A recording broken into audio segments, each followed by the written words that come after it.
দাদা এই ডিএর জায়গাটা নিয়ে এবার আপনার কাছে একটু জানতে চাই। সুপ্রিম কোর্ট যেটা নির্দেশ দিয়েছে মার্চের 6 তারিখ প্রথম কিস্তি এবং মার্চের 31 তারিখের মধ্যে 25% যেটা বকেয়া রয়েছে সেটা মিটিয়ে দিতে হবে।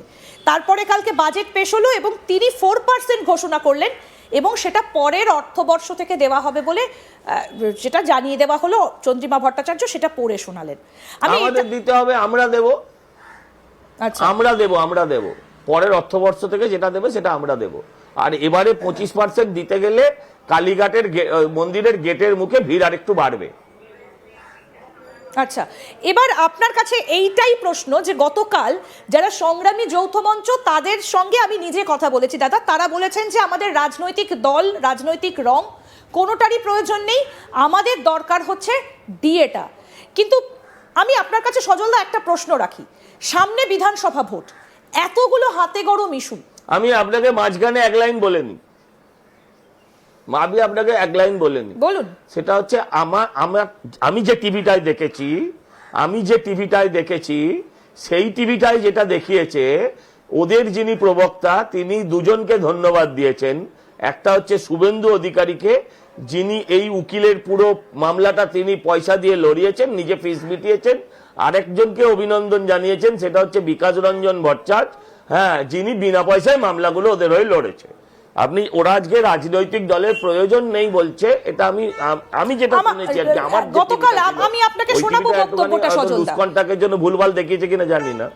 একজন বলেছেন, আমাকে বলেছেন, গতকাল আমি গিয়েছিলাম ভাস্কর ঘোষের মুখে আমি যেটা শুনেছি, ডিএ মঞ্চে আমি গিয়েছিলাম, তাদেরই একজন নেতৃত্ব বলেছে যে আমি এই প্রশ্নটাই করেছিলাম যে আমরা মিটিয়ে দেব ক্ষমতা এলে। যখন এই প্রশ্নটা বলা হয়েছিল আমি জানি না, আমি ভাস্কর ঘোষ নাম করে আপনি বলছেন হয়তো অন্য কেউ, ভাস্কর ঘোষের নাম করে বলছি, তিনি বলেছেন ঠিক। কিন্তু এখন প্রশ্নটা হচ্ছে, আমি জানি না, হতে পারে। একদম আমার সাথে কথা হয়েছে, আমি আপনাকে বক্তব্যটা শোনাবো দাদা। কিন্তু এখন প্রশ্ন হচ্ছে এই যে তারপরেও যেটা গতকাল বাজেটে বলা হলো সুপ্রিম কোর্টের নির্দেশের পরেও যে পরবর্তী অর্থবর্ষ থেকে সেটা কার্যকর হবে। কিন্তু এখন প্রশ্ন হচ্ছে যখন লক্ষ্মীর ভাণ্ডারের টাকা বাড়িয়ে দেওয়া হচ্ছে, যখন আরও একটা যুবশ্রী প্রকল্পের কথা আবার ঘোষণা করা হচ্ছে, তখন রাজ্য সরকারের যে ফারাকটা কেন্দ্রীয় সরকারের সঙ্গে প্রায় 40% এসে পৌঁছেছে, সেটাকে মেটানোর কোনো কথা কিন্তু গতকাল বলা হলো না। এই বিষয়গুলোকে আপনারা পৌঁছে দেবার জন্য আপনাদের স্ট্র্যাটেজিটা কি, যদি একটু বলেন যে আপনাদের লক্ষ্যটা কি ভোটের আগে? আচ্ছা, আপনি বলুন যে সাংবাদিকদের আপনারা দেখেছেন গত কদিন আগে বেলডাঙ্গায় ফেলে দিয়েছে, হ্যাঁ, পিটিয়ে। দাদা এই কথাটাতে একটু আপত্তি আছে, পে দিয়েছে কথাটাতে একটু আপত্তি আছে দাদা। হ্যাঁ, সে তো বটেই, আমি তো বললাম, আমি নিজেই বললাম তো, ভালোবাসায় বলছি পিটিয়েছে। হ্যাঁ, ভাষাটা আবার পরিবর্তন করতে বলছেন, ভাষাটা ওদের পরিবর্তন করতে পারবেন না। একজন মহিলা সাংবাদিককে একদম ওই মহাভারতে আক্রমণ করা হয়েছে রাজসভায় যেরম ভাবে, আমি বলবো না আপনি? হ্যাঁ, বলুন। হ্যাঁ, তো যেভাবে চুলের মুঠি ধরে টানতে টানতে নিয়ে আসা হয়েছে এবং ওই বৃদ্ধ পাণ্ডব এবং কৌরবদের পূর্বপুরুষরা তারা মুখ বন্ধ করে যেভাবে বসে থেকেছে, হ্যাঁ, সেটা আপনি তো নিজেই দেখেছেন। তারপর আমাকে আবার চেঁচাতে হবে কেন? এইখানে এই ভাতায় 10 লক্ষ পরিবার এফেক্টেড, এই 10 লক্ষ পরিবারে 4 জন করে থাকলে 40 লক্ষ পরিবার, আমায় চেঁচাতে হবে কেন? বেলডাঙ্গায় পুরো মুর্শিদাবাদের 30% হিন্দু দেখেছে, আমায় চেঁচাতে হবে কেন? হরগোবিন্দ দাস, চন্দন দাসের ওপর কি ঘটেছে সিপিএম এর সারা বাংলার কয়েক লাখ হিন্দু কমরেড দেখেছে, আমার চেঁচাতে হবে কেন? তামান্নার সাথে কি হয়েছে বাংলার মায়েরা দেখেছে, তারা কি অন্ধ যে আমাকেই চেঁচাতে হবে?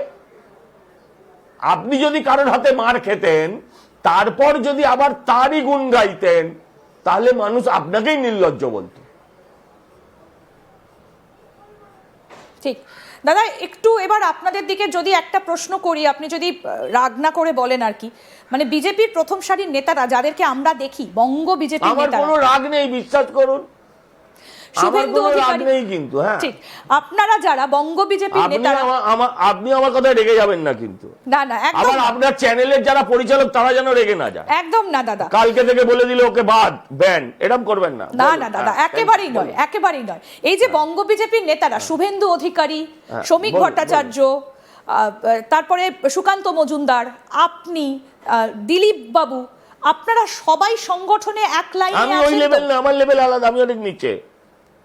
আপনারা সবাই এক লেভেলে আছেন তো? হ্যাঁ মানে বুঝলাম না। মানে সবার মধ্যে যোগাযোগটা খুব স্মুথ হয়েছে তো? কারণ আমরা দেখেছিলাম থাকবো না? যে অমিত শাহ যেদিন এলেন গত বছরের একেবারে শেষে 30-31 তারিখ নাগাদ, তারপর থেকে আমরা দেখতে পেলাম যে দিলীপ ঘোষ তিনি কিছুটা দূরে চলে গিয়েছিলেন, আবার তিনি প্রকাশ্যে এলেন এবং তাকে একের পর এক মঞ্চে এখন দেখা যাচ্ছে।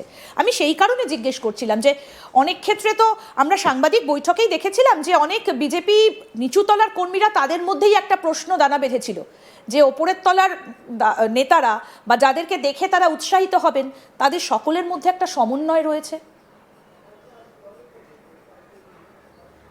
দেখুন, আপনি এত ঘুরিয়ে ঘুরিয়ে নাক ধরছেন কেন?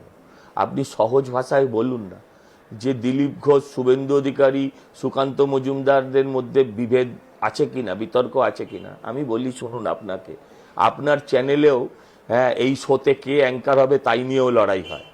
হ্যাঁ, আমি রাগ করবেন না, এবার আপনি রাগ করবেন না। না না না, রাগ করবো না, আপনি বলুন। আপনি মনে রাখবেন, শুনুন, সারা পৃথিবীর মুক্তিকামী মানুষের নেতা হচ্ছেন নেতাজি সুভাষচন্দ্র বোস, আর আমার দেশের জাতির জনক তিনি হচ্ছেন গান্ধীজি। দুজনে এক জায়গায় থাকতে পারেননি। পিসি আর ভাইপো এক জায়গায় থাকতে পারে না, পুশ বিহাইন্ড। পিসির রক্তাক্ত গলগল করে রক্তমাখা ছবি যেটা আমরা দেখে শিউরে উঠি, সেটা ভাইপো পোস্ট করতে লজ্জা পায় না। হ্যাঁ, ওরা বাড়িতে একসাথে থাকতে পারে না, আপনি দলের কথা বলছেন। ওদের নিজেদের মধ্যে গন্ডগোল হলে, আমাদের গন্ডগোল হলে কি হয় জানেন? আমরা বড়জোর সংবাদ মাধ্যমে বিবৃতি দিই, কারণ আপনাদের কথা ভাবি, আপনাদের টিআরপি, আপনাদের রোজগার এগুলো ভেবে। আর ওদের কি হয় জানেন? বক্তই টিভি ফেটে 12 জন। ওদের গোষ্ঠীদ্বন্দ্ব হলে টিভি ফেটে 12 জন। গোষ্ঠীদ্বন্দ্ব সর্বত্র আছে। হ্যাঁ, একদম খোঁচাবেন সেখানে যেখান থেকে গন্ধ বেরোবে না। কিন্তু দিলীপ ঘোষ তো স্পষ্ট সাবোতাজের কথা বলেছিলেন লোকসভা ভোটে, তাকে যেখানে পাঠিয়ে দেওয়া হয়েছিল। আমি বলছি, ওরে মাবা, আমি বলছি আপনাকে, শুনে নিন, আমরা একটা জায়গায় বদ্ধপরিকর। আচ্ছা, আমাদের মধ্যে মত পথ নিয়ে বিতর্ক থাকতে পারে। মমতা ব্যানার্জি এবং তার সরকারকে সমূলে উৎপাটিত করতে হবে, এ বিষয়ে কোনো দ্বন্দ্ব নেই। ঠিক আছে, বেশ, অনেক ধন্যবাদ দাদা, আপনাকে অনেক ধন্যবাদ। আশা করি আপনার সঙ্গে আরো আমাদের এই আলোচনা চলতে থাকবে। একটা শেষ প্রশ্ন করি, সেটা হচ্ছে সজল ঘোষকে কি এবার বিধানসভায় লড়তে দেখা যাবে? পার্টি মনে করলে বিধানসভায় লড়বো, পার্টি মনে করলে পঞ্চায়েতে গিয়ে ঝান্ডা পুঁতবো, এটা পার্টির সিদ্ধান্ত।